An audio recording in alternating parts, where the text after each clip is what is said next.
তোমরা অনেকে বলছো যে স্যার একটা কবিতা শোনান। হ্যাঁ, আমারই লেখা একটা কবিতা তোমাদের শোনান, বুঝতে পারলে?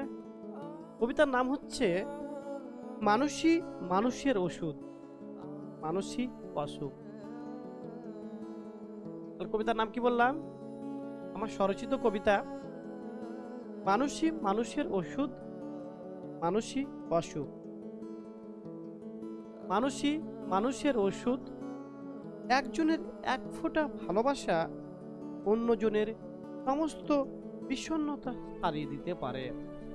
একজনের এক ফোঁটা ভালোবাসা অন্যজনের সমস্ত বিষণ্ণতা সারিয়ে দিতে পারে। একটা আন্তরিক স্পর্শ, একটা আন্তরিক স্পর্শ, একটা নিঃস্বার্থ উপস্থিত, একটা নিঃস্বার্থ উপস্থিতি এমন শক্তি রাখে যা শত ওষুধেও মেলে না। মানুষই মানুষের ওষুধ। তবুও মানুষ আবার মানুষের অসুখ, একটা ভুল বোঝাবুঝি, একটা অবহেলা।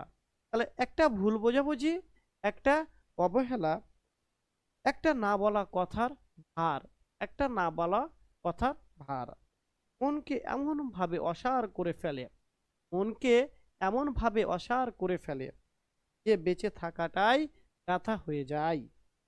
কারণ অসুখ হোক বা আরাম, শেষ আশ্রয় মানুষই তো মানুষ।